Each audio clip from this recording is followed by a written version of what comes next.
Hey, good people. It's Sammy Ashe, the Executive Director of the Ashe Academy. Our virtual Mentors and Mimosas Gala is fast approaching.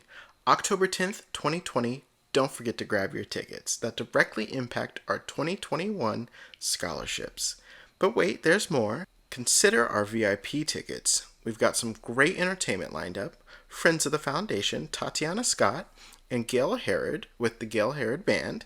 They'll both be performing during our VIP cocktail hour before we kick off the main event. We'll keep the libations and inspirations flowing, even from home, during our awesome event. We hope that you all can join us.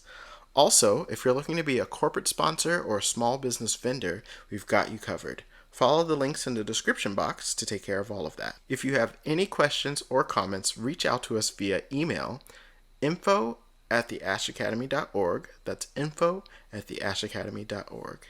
Now let's get started with the show.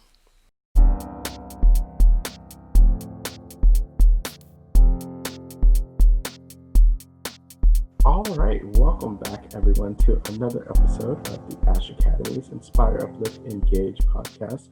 I'm Sammy Ashe, Executive Director of the Ashe Academy, and we have today Lesley Lopez, the Chief Operating Officer of ReKon Productions. She's also a producer. Welcome, welcome, welcome. Hi there. Thanks for having me.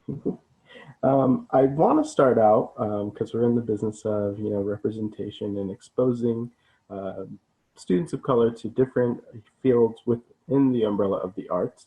So can you explain, before we go any further, exactly what you do? That's always my favorite question. It is, if we start with Chief Operating Officer, it is no less confusing than producer, but I am the Chief Operating Officer of an independent production company based in Culver City. What that generally means is that I manage all of the aspects of the operation on a day-to-day basis. We are a company that houses 6 divisions. We do everything from the point of inception with a creative idea all the way through to sales and distribution now. And so, as one can imagine, that is a lot of spinning plates that I have learned to do. That includes things like taking care of hiring people or taking care of training interns, doing productions, managing or liaison with clients or other producers. So I do a lot of the elements of just like almost some of the things that people think are boring, like figuring out organizational charts, also like what the company looks like and what the brand voice is and how our social media is impacting who we reach out to. So it is a very broad strokes kind of job. It can be everything and nothing at all. And it is whatever I kind of make of it. When I became a chief operating officer, it was a lot of conversations of like, what does that mean? What is that role? And if anybody ever Googles that, like, there's expansive research on how no one really knows. It's super dependent on your chief executive officer. It's super dependent on how companies function at all. And it's different in every industry. So, as a creative, we have a lot of creative people that we also deal with, and like our industry is very fluid. So the role changes a lot on a daily basis. So that's what I do on the business side of the company. And then I also am a producer. ReKon Productions is first and foremost a production company. And we all started as producers or in production, at least that department. And so as a producer, it's a little bit of the same thing. You are in charge of everything and nothing all at the same time. It really depends on your own producing style. I like to bring in teams. I'm somebody who curates teams. So I like to bring in different types of department heads who match either the director or the client or the creative that we're tackling, or I know for a fact that like they're looking to get that kind of experience. Like say it's a branded content commercial and I have a DP that just told me that's what they wanted to start doing. I might give them a chance.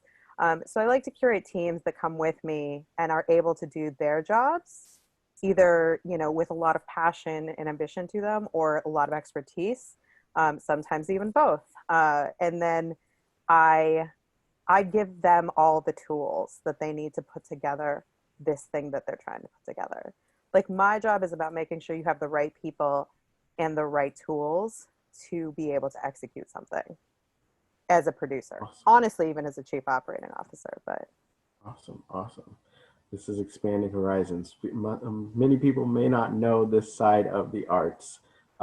We always think of it as a performance side. mhm. Maybe people have dreams. They grow up and they want to be a singer, dancer, actor.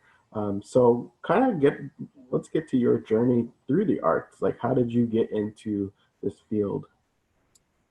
So I started on film sets in grade school. So I started working in movies and television around the age of 7. Wow. I kind of accidentally got representation at a children's actors agency. I had a cousin who really wanted to be an actress, and so I went with her, and they picked me up onto their roster. Because I am just as charismatic as an 8-year-old as I am now, or a 7-year-old. And so I got put on the roster, and I started going out for things. I went on a handful of auditions. I started doing a lot of background work because as a kid, like that in the early 90s, like that was a thing that was happening a lot. I was in things like Beverly Hills 90210 and BR Troopers, for anybody who remembers that show. Or, Don Juan the Marco, which is a great film if nobody has seen it. It's just fantastic. And Little Rascals. And like I did a bunch of work for about a year and a half.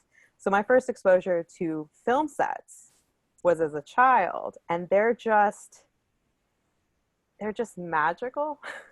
They like even still like film sets are just a magical place. And so, I did that for a little while. And as a kid, going to auditions and being pulled out of school to do work is hard. Like it's a hard lifestyle. It's Mhm. also really hard on parents and caretakers because like they have to take off work so that you can work, and it's a very odd lifestyle in general. So I stopped doing it because I didn't love auditioning. Like acting wasn't my cup of tea. Um, at least not in front of the camera, and definitely not like as a job as an 8-year-old. And so I stopped doing it. I made that decision, and then I did some more acting in junior high and high school. Like I did a lot of drama stuff where it was interesting and I enjoyed it. And in high school, I helped with like an improv group, and then I did stage managing, and I realized around then that I liked putting things together. Mhm. I like the process of being creative. I like helping other people more than almost anything else. And at some point in high school, a friend of mine, I mean, we grew up in Southern California. We grew up really outside of Los Angeles. So like filmmaking is in the air essentially. And I had a friend in high school whose father was a producer. And she's the first person, I think I was like 16 or 17, who she's just like, you're going to be a producer. Like that's who you are as a person. And I didn't know what that meant then. And I think about it a lot now because it's just like, it was such an odd thing for somebody to point out to me. Um, and so past that, I went to college. I studied sociology. I studied communications.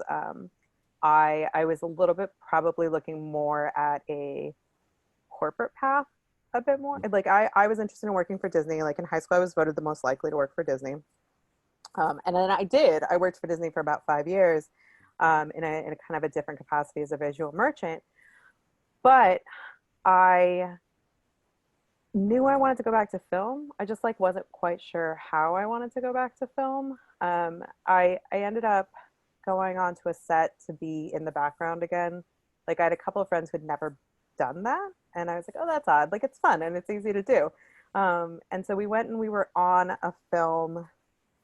Is a partially indie film name I can't even possibly remember. In a like stadium setting where we were just like in the stands. Mhm. And I watched it happening and I was like, no, no, no, I remember this. Like, I remember everything about this. Like, this is so, like, this is the thing I want to do. And I was like, but I don't know Mm. how I want to do it. Like, I don't know where I want to be.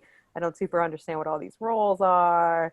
But there was somebody with a clipboard and, your and the walkie kind of, I think, I'm actually fairly certain now that she must have been the second AD. Um, Mm. and I was like, I like what she's doing. Like, that could probably be fun for me. And so, like, after that experience, I started shifting a bit more. And I graduated college, and then I interned on a film set, on like an independent film set. And that was kind of my boot camp back into the industry.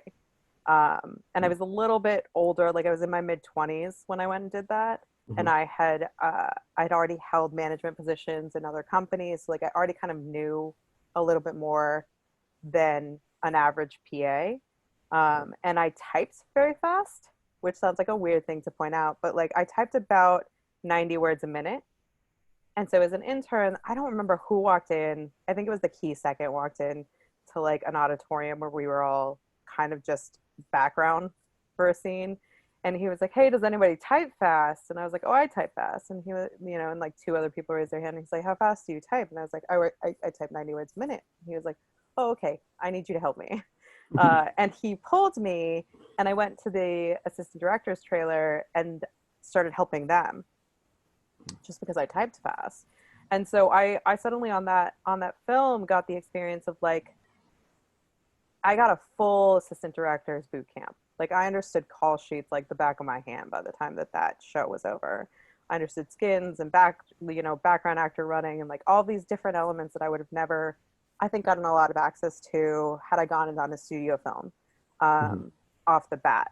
And so I learned all these things and I made the connections and the networks. And then I started jumping from thing to thing to thing, and just got super into production. And I mean, again, you go back to when I was 7 and I started doing it. There's just something about being on a film set and being with people who like really want to be making things. Um, and the idea of storytellers in general. Like there's so much to that. And I worked in a movie theater when I was in high school. Like there's all these elements of like I've always loved movies and filmmaking's been in the air. And Mhm. it's just now it almost seems inevitable. This is where I was always going, was to be this one thing. Awesome, awesome. You're kind of speaking to kind of opportunities for people to maybe not pursue film school specifically, but they still get into film.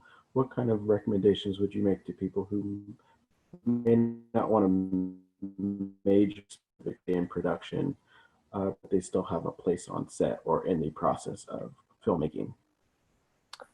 Uh, I I generally say to even to our interns, I'm like, there is 1,000 things that you can do in the film and television industry, or in the media, really in the media industry overall. I have a good friend who's an accountant in films, and he's like, like, why wouldn't you do that if you could? If you're good with numbers, there's that path. It's a business.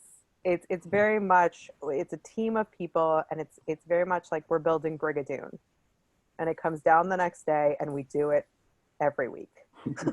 And so to build Brigadoon, you need everyone. You need the Mhm. people who make and get coffee. You need the people who type fast. You need the people who can do makeup well, who can do, who can sew, who can like the jobs are vaguely endless. I mean, even now, right? We're going through this era of adapting to what's going on in the world, and you have teams of people who are used to adapting to all sorts of things. And now we've developed these new positions, which are these COVID safety officers. And now you can work on movies by being a COVID safety officer. And what does that mean? I don't even know what that means yet.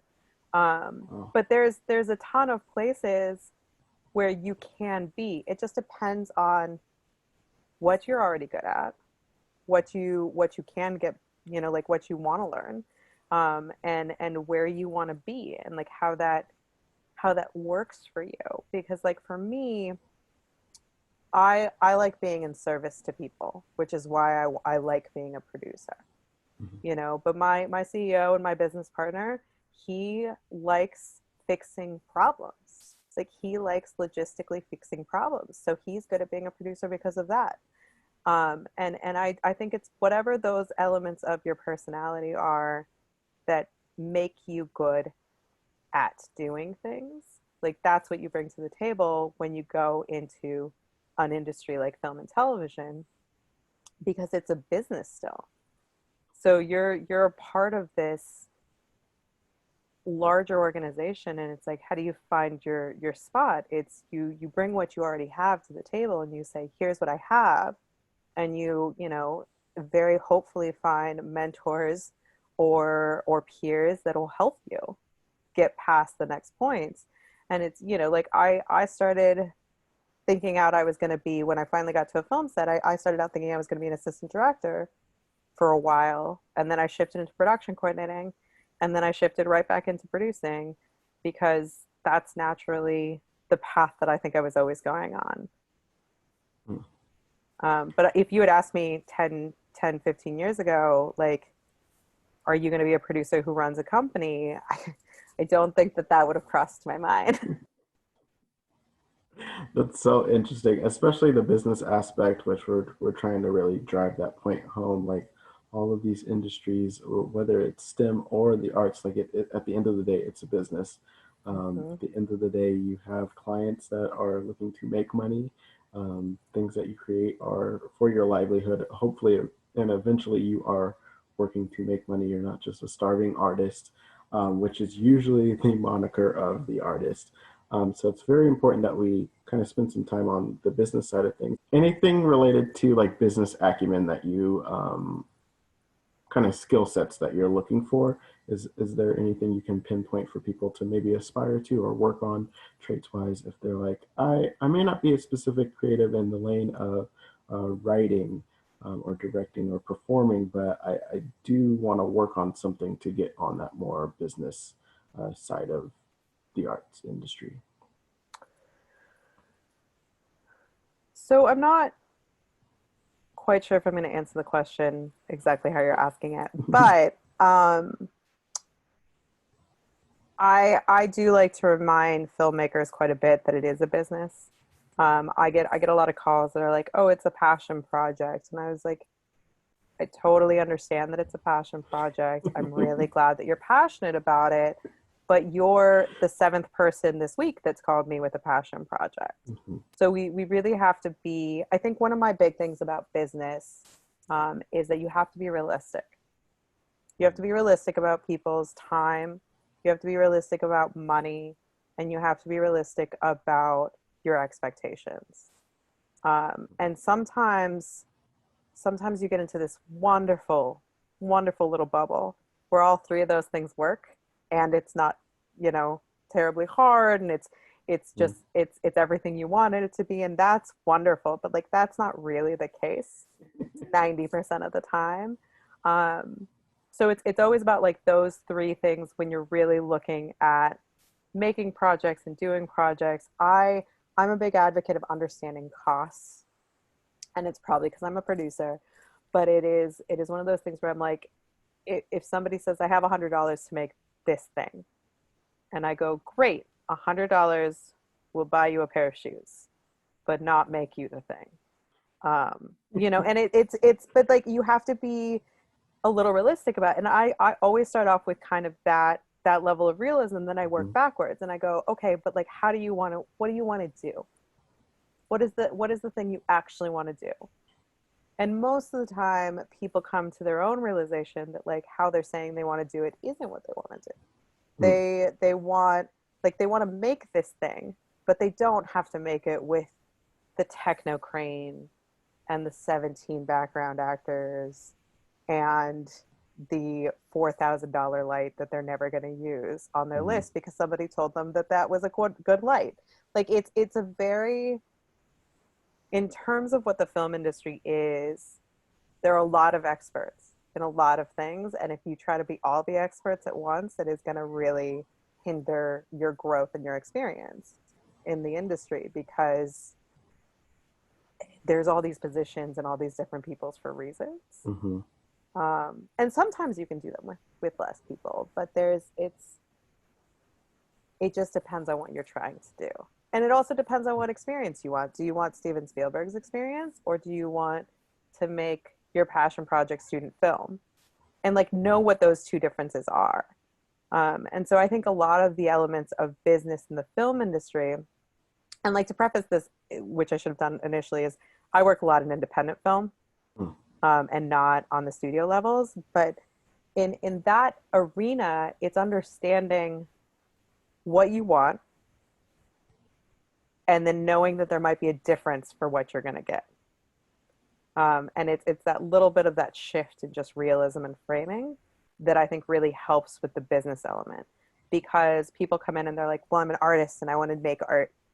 And I'm like, that is absolutely wonderful. And I'm on board for being an artist and wanting to make art. I want to make stories. Like I want to share stories with the world. And my ability to do that is my ability to help these people be able to make their art, but in a way that's not going to bankrupt them. And isn't going to take advantage of an entire working force labor, like a labor workforce. Yeah. Because that's a lot of what film can be, is taking advantage of a lot of people, by almost no fault of its own. It's just kind of the nature of the beast itself, but you try to avoid that. I mean, I feel like that was super important for both the like performer and the people on the back end. Like time, talents, and money are at stake with everything that we do. Things that don't go to schedule are costing people money. So some decisions are made, and changes have to be made. We also have to mention, I do have a background in film, so I might have to say some of the jargon we might have to explain. So like we said, DP earlier, director of photography. You threw in a couple other ones. I think you actually said the full on for, I think you said AD, so you said assistant director. Yeah, I tend to do it a little bit. I do talk to a lot of people who are asking for my advice, and like I've learned to just kind of talk a little bit like a teacher sometimes. So it's very helpful. Just back to the business side of things, to just kind of drive that point home. Like if you're real about everything, and that this passion project is great, but like when you move into the business mindset, then everybody's happy, or at least we can find some solutions for making that come about. So Right. What would you say is the most challenging part of your job, or jobs? I really should say jobs. You don't do one thing. I don't really do one thing. As a producer, I think the most challenging part of my job is sometimes you feel a little bit like a dream killer. And that's think that is hilarious that you say that, because I was about to say that and then I was like, you know what, that's not nice. But there you go. If you feel a little bit like it, and that's never the intent, right? Like I want people to succeed to the best of their abilities and wants and desires. If I'm helping you produce something, I'm putting everything I have into what I'm helping you do. But I cannot let people be unrealistic about what they're asking other people to do. Just because I'm willing to do everything doesn't mean that I should. Just because I'm willing to do everything doesn't mean that you should expect that of everybody else. And so like a little bit sometimes it is that, a classic example on some level is I did a film with a director who I adore, and I'm so excited about her career. But she was self-financing a short film, and I think short films have their place, but I also, when you're self-financing them, there's a little bit of a point where I become a parent, where I'm just like, don't spend money on that, don't do that.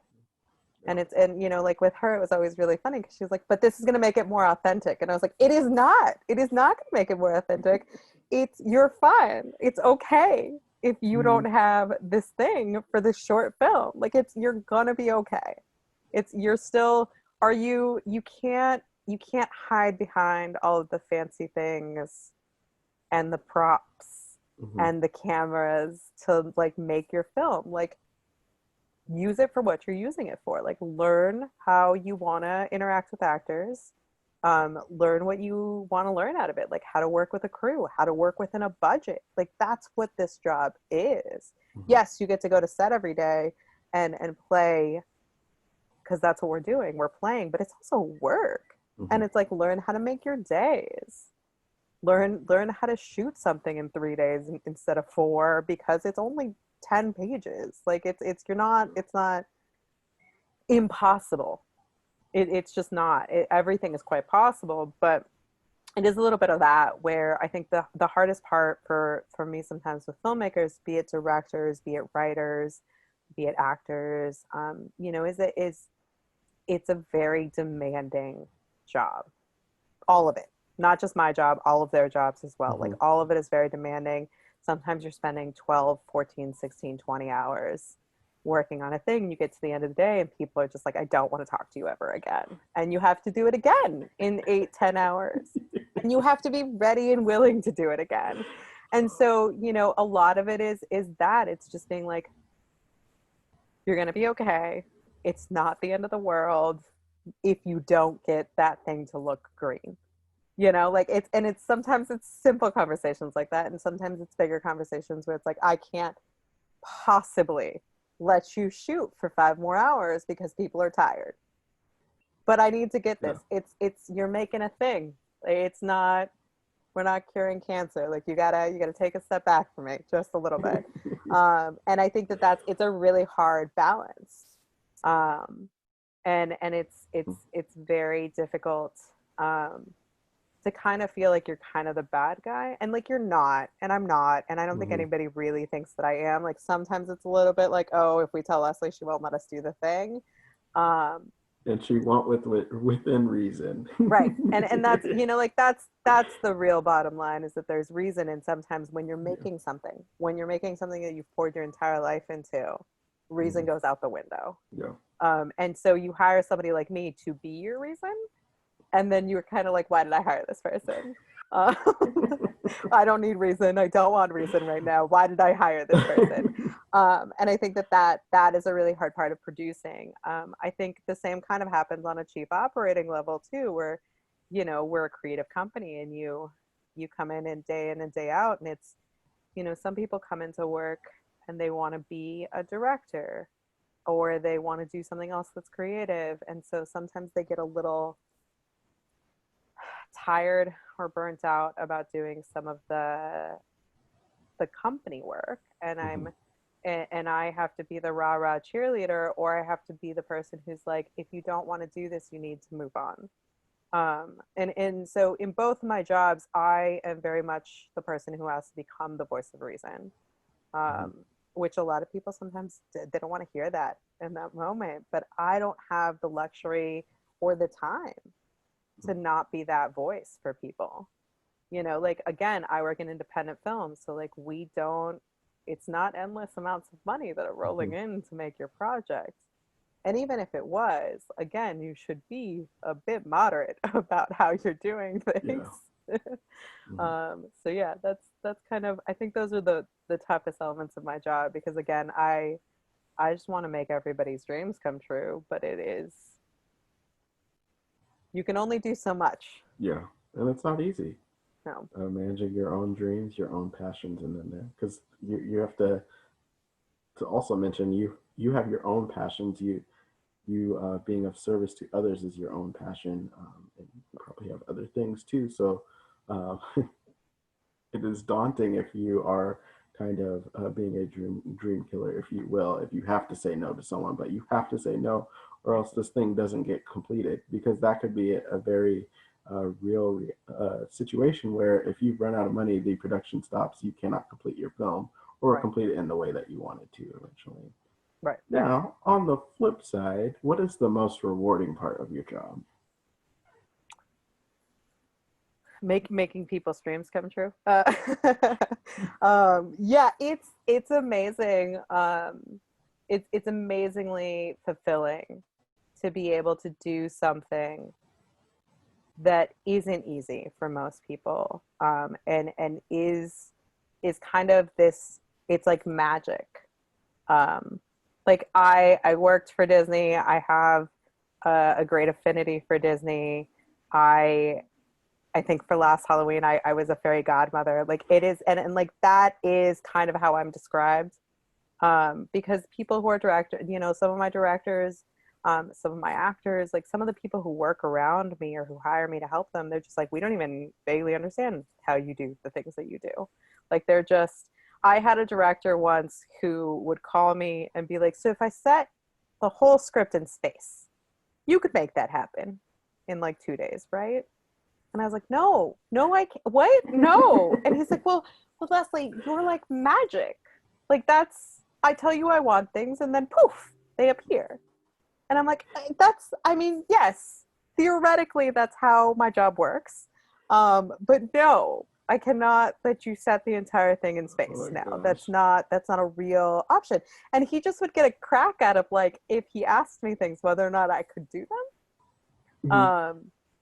And I have had several, like we made an entire feature where my entire production office learned that like when people say production will take care of it, it just means that they're just like, oh, that'll magically somehow happen over there in that corner. And it'll suddenly just be there. And that's what it feels like. It's a very it's like a sleight of hand. It's very much um it's like having a superpower just because it's so mysterious to everybody else, I guess. But like that idea is being able to put together pieces of teams and then like being able to actually produce the project by knowing things like, you know, so and so needs Diet Coke to be on set so that they can work through the day and their work is better. Like it's things as simple as that, where I'm curating an experience almost for everybody as much as I possibly can so that they can work at the best of their ability. And then they create something that is great. And that is a really rewarding part of being a producer. But on the CEO side of my world, I've gotten to really develop an entire company to almost fulfill my own life purpose of servicing others. But I've gotten to develop an entire company that helps filmmakers, independent filmmakers, through a complex process with people who know how to do those things. Like you have your own kind of hotline. It's kind of like a bat signal phone where you can call ReKon Productions and we can help you with almost anything. Um, you know, and it's the things that I've done are just kind of ridiculous sometimes when I think about them, but it's this ability to help people in their time of need, but also be able to help them create these stories. And I have even recently gotten to we've developed programs for a director's initiative where I work one-on-one with a curated set of directors on what they want to be doing and how to get them that experience or that foundation or just that person that they can talk to through some of those things.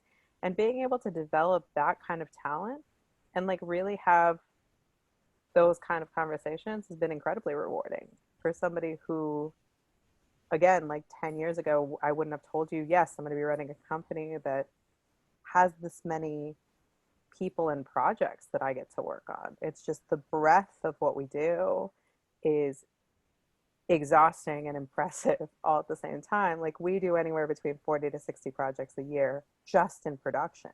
That doesn't even count the other 5 divisions we have. Mhm. So Amazing, amazing.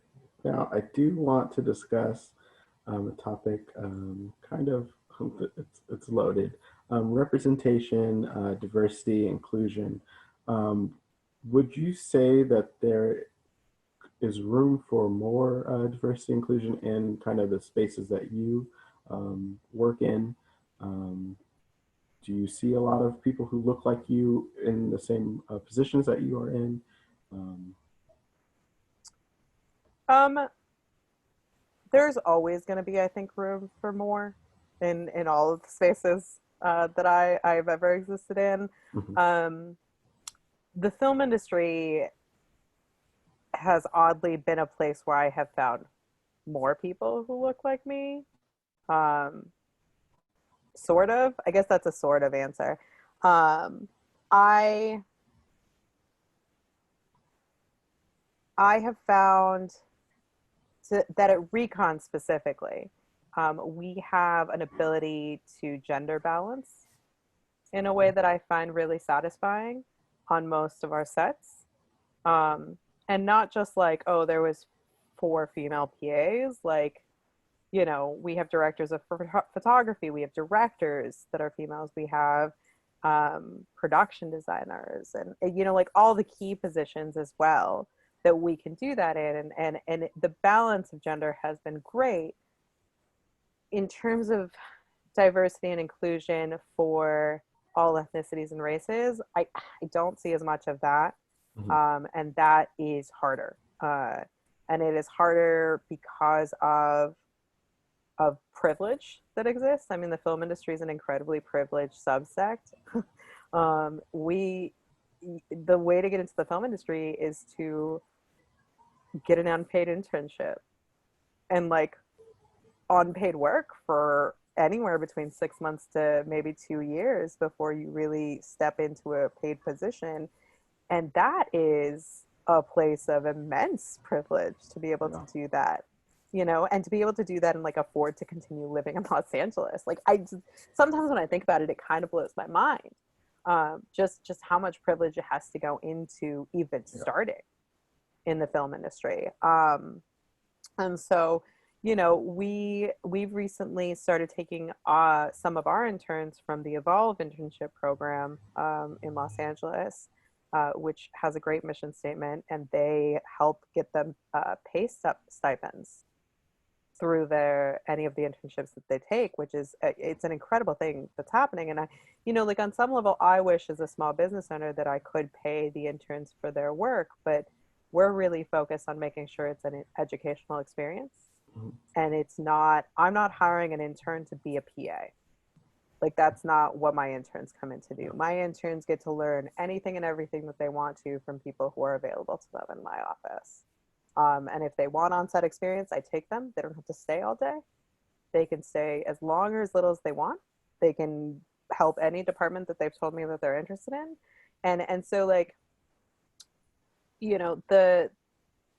the building to a more diverse and inclusive industry in general, I think there has to be a big look at privilege and figuring out how to tackle that particular issue. I've been looking a lot at how we form our crews and how to get more diversity and inclusion in independent sets. Because I can't speak to whether or not it's true or not, but I've seen a lot of diversity in my professional journey in the film industry. But I don't know if that's because I'm a Colombian American woman. Like I cannot tell if I'm in those spaces because those spaces already allow me to be in them, or if I'm in those spaces because like like we're in Southern California and we're in LA, and like I don't know. Like it's a very fluid kind of back and forth where I'm like, I have no idea. Like I've worked with a Colombian costumer, I've worked with a Colombian props master, I've worked with a Colombian producer. Like I have worked with people who are like me. Not a ton. It's kind of a flash pop bang thing here, but I worked on Paranormal 5, which was the one that was an entire Latinx cast. And so like but I don't know. I don't know. I know for a fact that I was on Paranormal 5 because I'm a Colombian American woman. I was hired under that pretense a little bit, and so like there's a little bit of that where it's like you flock together almost. But in terms of now sets, like being somebody who's a producer, being somebody who's a COO at a company, I am interested in those things, and I do want to figure out how that happens. And like I said, I've championed a lot for female representation and elevation in the directing space particularly, but like also just across the board. I've done a lot in that space, but there are 100 other voices that I can also focus on. I'm interested in the Latinx space, and I don't have the same context. I haven't made the same kind of impact on that. Mm-hmm. The same goes for, you know, Black and Indigenous and transgendered, and I just don't have the same kind of context. And I've actually been talking to our team a lot about how to do that. Like what it would, you know, like what's the issue? How do you solve something of that magnitude, even in your own small way? Mm-hmm. And one of the things that we keep coming up with is like, we have worked with a good variety of filmmakers of all sorts, but the reality is that for us to hire crew on shows, we have to know the crew. And so if you don't know them, how do you hire them? And it can't just be like, oh, I'm hiring, you know, like, oh, I'm looking for a director of photography next week. I have to hire somebody. Send me everybody I can look at right now. Like, that's not exactly how independent film works. Independent film works like you need to know them, because you're going to do a really hard job for a small period of time. And if you don't know that that person can do that, like that could cost you the full thing. Yeah. And so you have to be really confident in your choices. And so there are some opportunities for some risks, but it would be so much better if you knew the people before you hired them. So we've been kind of exploring that issue. And I do think that I'm working on starting an initiative about meeting with people before, like long before I need to hire them, and just starting to talk to people about, are they interested in independent filmmaking? Because independent filmmaking is different than studio filmmaking. It's different than going to do television. It's different than doing branded content and commercials. Like, it is a very different thing. And it's like, are they interested in independent filmmaking? What are they interested in doing, or what do they already have experience doing, or how does their experience apply to what they want to be doing? Yeah. And then having those conversations and starting to meet people and like having coffee with them, and like maybe setting aside a couple of weeks a year to do that, and suddenly being able to beef up our roster with people that I actually know. Yeah. You know, versus only looking for people when you need them. Because when you only look for people when you need them, you're only going to find what's been put in front of you. Yeah. And I think that that's a really good way that we might start trying to tackle this issue, to be able to diversify, because it is about who you know. Mm-hmm. At the end of that's it. And I was like, I would love to know more people, but I have to find ways and time to do that. And so we're developing this kind of new initiative for ReKon, like what that looks like and how that is. And it's slightly based on an episode of West Wing. So, you know, like it is what I do. But yeah, I think it'll be really interesting to see just generally how the industry is going to react to a lot of these things. You know, because I think a little bit of it is reactionary to all the things that have happened with Black Lives Matter and all the statements that everybody put out, and then not that backlash, because I don't think it was real backlash, but that concept of like everybody's putting out these statements, but like how many people of color do they have that work for them? Yes. And I'm like, that is a valid and fair question, and I don't necessarily think that we don't, like, my teams contract and expand as I need them, but I would like it to be more I would like it to be like the male female ratio that I have. I would like it to be more balanced, and to be able to do that, I need to know more people. Well, we are more than happy to help facilitate some more conversations. We have an expansive network of some women of color in film. We're definitely going to have a conversation with them. But I would like kind of jumping off from there, especially since many of the arts within the whole umbrella do have a great barrier of entry. Like just getting a film degree, I spoke about this recently. You kind of need equipment to keep producing whatever visually you need. So there will be equipment that needs to be purchased. It's not just, okay, I have this degree and I can go ahead and get a job. You have to know people, and building up that network from business side and someone who is kind of decision maker and who's in charge of hiring people.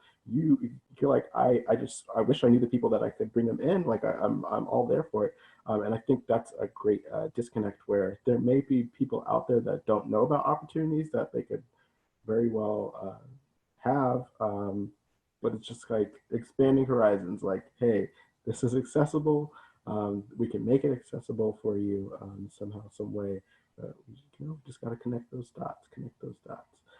Yeah, I mean, like the big thing I tell most of our interns, I tell up and coming industry members, you should never shy away from telling people what it is that you want to learn or you want to Mhm. do or what you're interested in, because you have no idea who is going to have that opportunity for you. Mhm. And I mean, don't expect it to be handed to you by any means, but you putting it out there in the ether, like somebody could turn around and be like, "Oh, I have this opportunity." And it's not exactly tailored to exactly what you said. Like you could say I want to make a multi-million dollar film and work as a director's assistant, and somebody might turn around and be like, "Well, I have the short film that we're making and you can be the director's assistant for that." Yeah. And then you have to make your own choice. And I think I've said it before, and it's maybe been in a published piece, but like I take jobs for one of three reasons. I'm doing it for somebody, I am doing it because I'm going to learn something, or because I really care about the story. But I have to be learning something, doing something, or making a difference somehow. Otherwise, I don't do it. Wow. That's a good three yeah, three liner. I like that. I like that. So, did you have any teachers or mentors along the way that kind of helped keep you sharp in the industry, or kind of like a soundboard for you? Um, you know, the film and television industry has been a strange one for me. I've gotten along mostly with peers. Not a lot of mentors. I haven't had a lot of people who are um, far advanced for me in terms of being able to like take me under their wing and teach me how to do the job. Like that's not, I've learned a lot by being in places and having access to things and just having to learn how to do them. But my career path has been greatly benefited by just the kind of peers that I'm surrounded. My CEO and business partner, John Michael Conrad, is definitely one of those people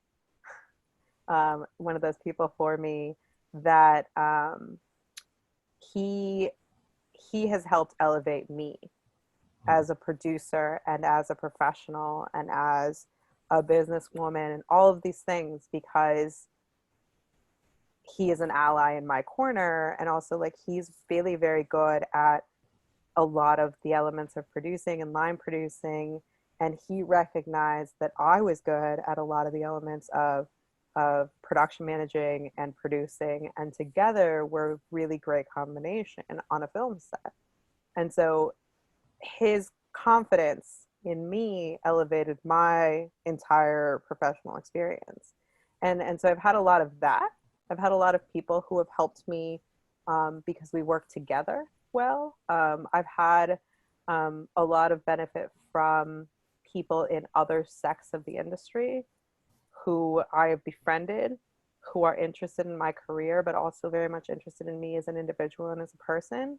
And it's not mentorship necessarily, because it's not like they're like, oh, I'm producing and I can teach you how I'm doing this producing thing. Mhm. It's like, I've been in this industry for 15, 20 years, and I just want to help you by being your friend, right? And so there's a lot of that I've gotten. And then now again we go into this kind of like peer element of it, where it's like, with my directors, and these directors, like just being able to help them articulate what they're looking for or how they need it, like that's been incredibly beneficial to my career and my professional growth. But that's about a peer experience. Mentorship has been it's a little harder to come by in independent film, especially, right? Because people change, and things are always kind of going. And my studies are these kind of contacts and these peers that I've just kind of met along the way, Mhm. um, who we all just kind of want to help each other. Seems like you have a very great network and some great peers. I will share that it has been difficult for me, so I don't know if it's like a generational thing, or just the way that are like our expectations of mentorship. I have never had like an explicit mentor. I've had people who were kind of regarded as a peer that would help. Like it's been a lot of that for me as Hmm. well. And I mean, I think So it which also it, it's impacted by the fact that like we just don't structurally work the same ways, right? Like I've not been at one company for 15 years. Like Mhm, I've worked with, again, we go back to the concept of Brigadoon. Like I'm with a different team building Brigadoon every week. So like there's no real, the access is not the same.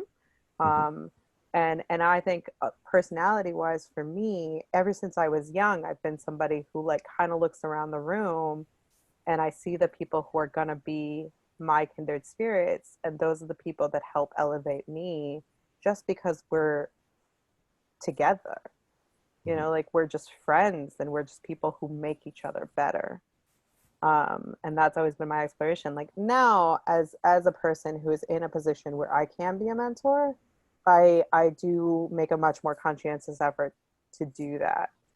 And then if something springs from that for a longer term thing, then like that's great. But in the small capacities that I have those moments with my interns or with my assistants or you know all of these people, I do try, and I make sure that they can come in and they can ask any questions that they want or that they need or that they know that years down the line they can still call and I'll still answer the questions.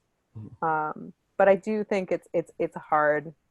Finding mentors I think is hard, and I mhm. think I'm kind of past the point of like, let me find a mentor now, you know? So So what kind of led you into facilitating that for others? You say you didn't have that for yourself, but you're doing that for other people.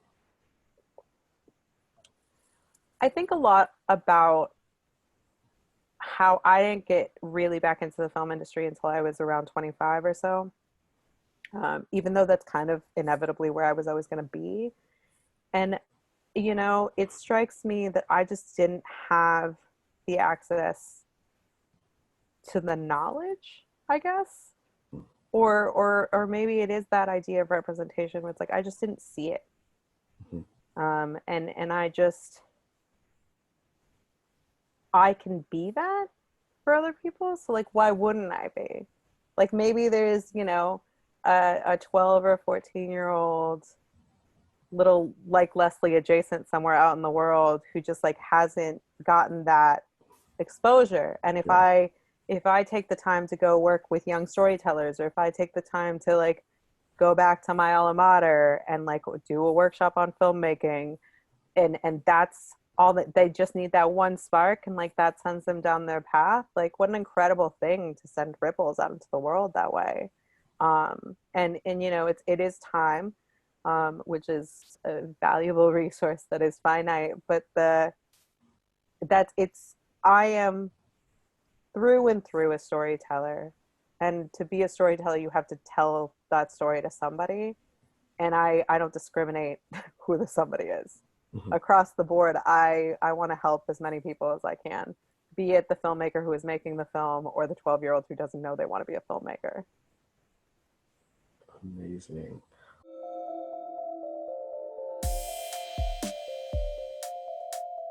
All right, this is the Inspire, Uplift, Engage podcast. So we've got to ask those questions. So let's go there. Who is your biggest inspiration? I should have prepared for this question. I I don't know. I mean, I think that I'm a fickle person who is inspired by somebody different or some moment differently every day.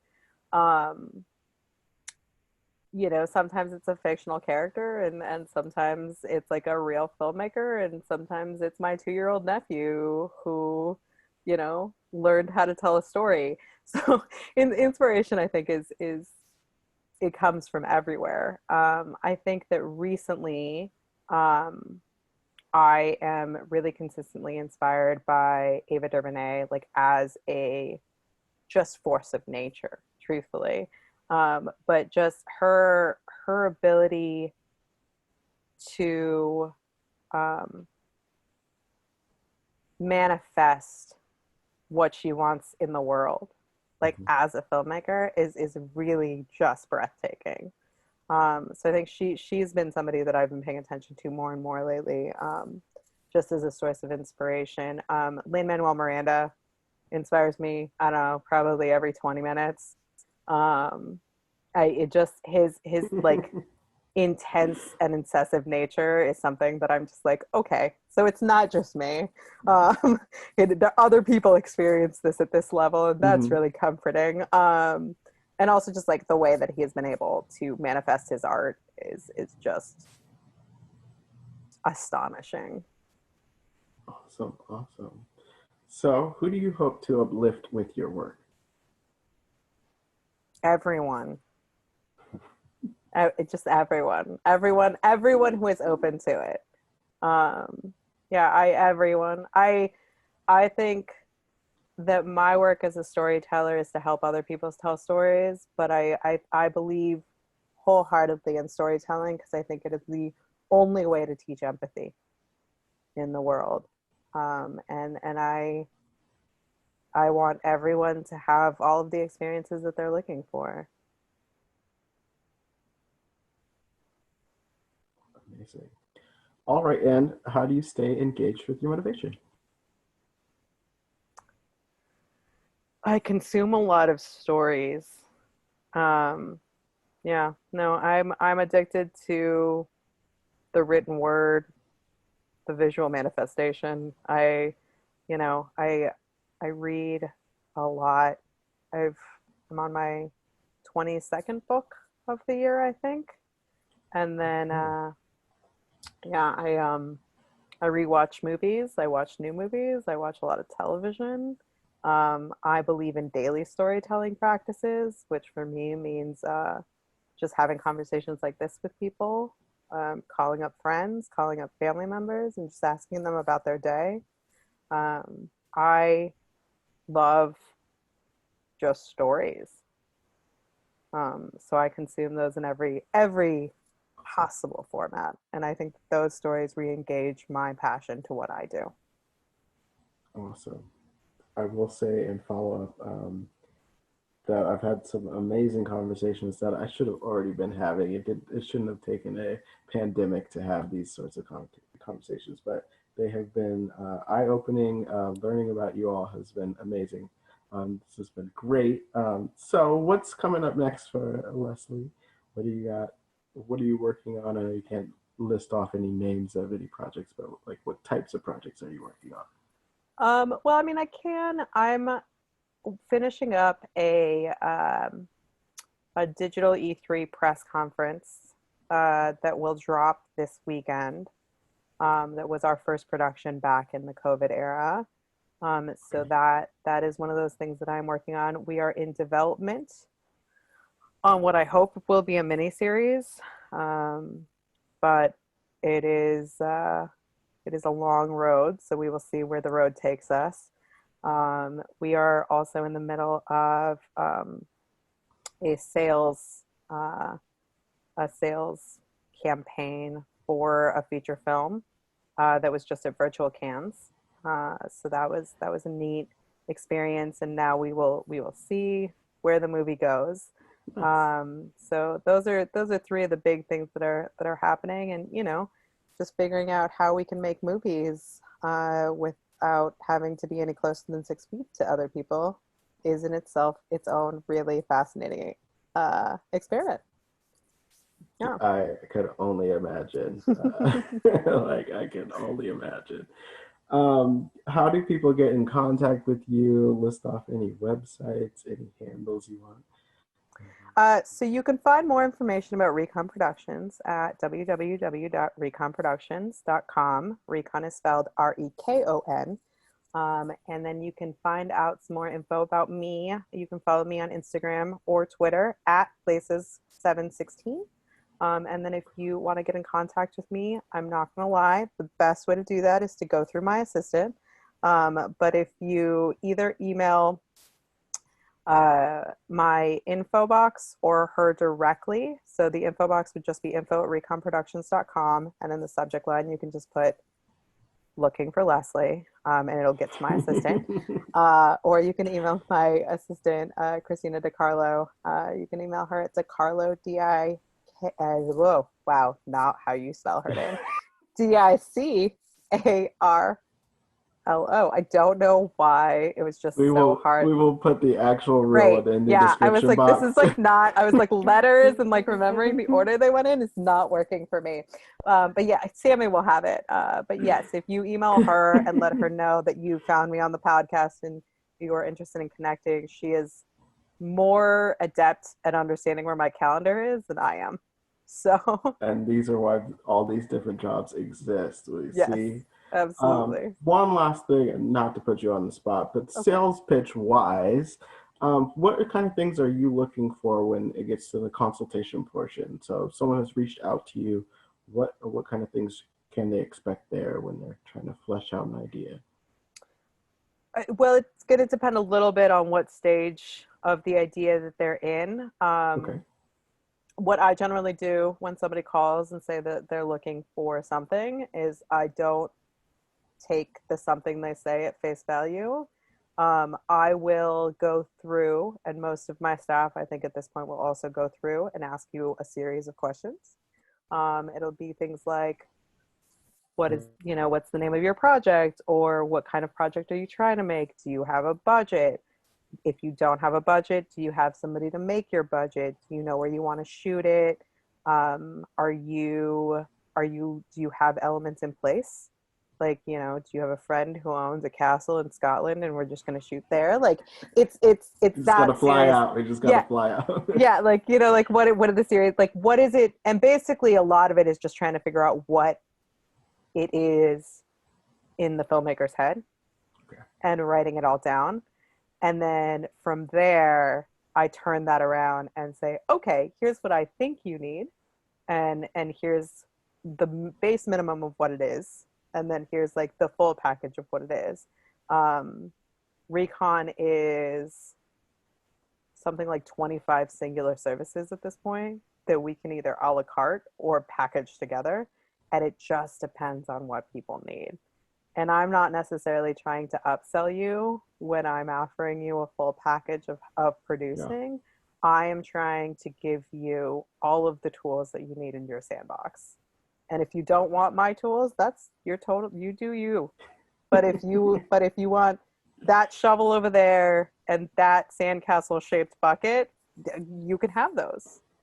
And so that's kind of what a consultation goes like. If you're at the stage where you're ready to kind of move in a direction of making something. If you're at a different stage, because that's the thing, is there's 17 stages to making anything. If you're in a different stage, it's kind of the same thing a little bit, where it's just like, it's a conversation of where you're at and what you think you need versus what you might actually need. Perfect. Yeah. All right, everyone. That was Lesley Lopez with ReKon Productions. Thank you so much. Thanks for having me. I'm Sammy Ashe, Executive Director of Ashe Academy. And this was the Inspire, Uplift, Engage podcast. Bye.